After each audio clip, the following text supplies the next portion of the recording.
Baie keer is 'n mens gou om ander mense op hulle sondes te wys. Mense is gou om te sê, maar dit wat daai persoon doen is verkeerd en hoe daai persoon leef is nie reg nie en bla bla bla. Ek wil gou hierdie skrif met jou deel en dis Matteus 9 vers 13 en ek gaan vir jou 3 verskillende weergawes gee. Die Afrikaanse ene sê, gaan leer wat dit beteken. Ek wil barmhartigheid hê en nie offerhande nie, want ek het nie gekom om regverdiges te roep nie, maar sondaars. The English New International Version say, but go and learn what this means. I desire mercy, not sacrifice. For I have not come to call the righteous, but sinners. And then the English New Living Translation say, now go and learn the meaning of the scripture. I want you to show mercy, not offer sacrifices, for I have come to call not those who think they are righteous, but those who are not. So, as ons gaan kyk na die Bybel, Jesus het rondgehang saam met mense wat, jy weet, nie rarig in die kerk sou inpas nie, tollenaars, prostituie, die vrou by die wel, jy weet, hy het geweet, sy het egbreek gepleeg, en hy het self al gesê, die man by wie hy nou is nie eers jou man nie.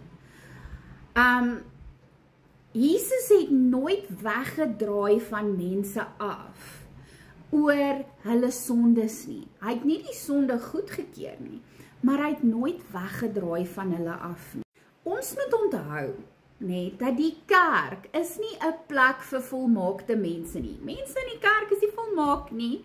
Okay, as die kerk dit vir jou vertel, dan moet jy 'n bietjie dieper gaan kyk. Die kerk is soos 'n hospitaal. 'n Hospitaal is daar vir sieke mense en mense wat 'n operasie moes kry of mense wat gewond is. So is dit die kerk, 'n plek waar stikkende en gebroke mense is. Nou, weet julle, ek praat daagliks met soveel mense en weet julle hoeveel mense sê vir my, maar pastoor, ek wil nie meer in 'n kerk wees nie.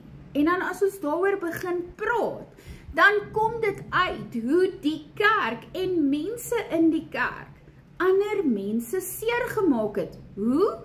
Deur judgment. Deur vir hulle te vertel, hulle is nie goed genoeg nie, of hulle is nie waardig nie, of skinder, of wat ook al. Hierdie skrif, Matteus 9 vers 13, sê vir ons, dat dit is juis daardie mense, wat die samelewing dink, is nie geregverdig nie. Dis juis daardie mense wat Jesus soek, wat God soek. Die tollenaars, die prostituie, die mense wat volgens die samelewing nie reg is nie. Dit sê nie ons keer die sonde of die dade goed nie. Maar Jesus sê vir ons met ander woorde, almal is welkom by hom. Want wanneer iemand hulle hart vir die Here gee, gaan God self, Jesus en die Heilige Gees, daardie persoon se lewe regmaak, regardless of their sin. Of ek en jy nou dink dit is sonde, of die Bybel nou sê dit is sonde. Jesus het nooit daar aangekom en vir daai persoon gesê, ja, maar dit en dit nie. Hy het almal met liefde hanteer. Hy het genesing gebring, hy het aanvaarding gegee, hy het liefde gewys. Het hy gefokus op die sonde? Minimaal. Hy het vir die vrou gesê, gaan nou weg en moenie weer sondig nie. Okay? Hy keer nie sonde goed nie, en ek keer nie sonde goed nie.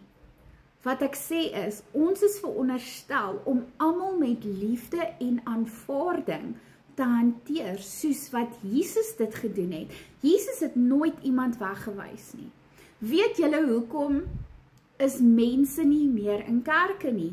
Juist daaroor, want mense dink hulle is righteous, omdat hulle elke Sondag voor in die kerk sit. Meantime, back at the ranch, maak hulle meer droog en vang hulle meer sonde aan.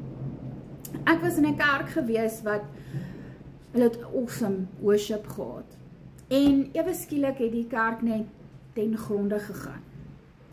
Toe kom het uit dat die worship leader van hierdie kerk was verslaaf aan pornografie gewees. En almal het gedink, die persoon staan daar elke Sondag en die amazing worship en alles. En die persoon was toe verslaaf aan dit. Die leierskap van die kerk het hulle self so hoog geag. En wat gebeur? Die Here kom en sê, dis nie hoe dit werk nie. Ja, daai worship leader het sonde gehad. Ons het almal sonde. Daai persoon het 'n probleem gehad. Maar in plaas daarvan, om daardie persoon te help, ja, daai persoon moes nie meer die worship leader gewees het nie, het hulle hom heeltemal uit die kerk uitgeskop. En dit is ook nie wat God wil hê nie.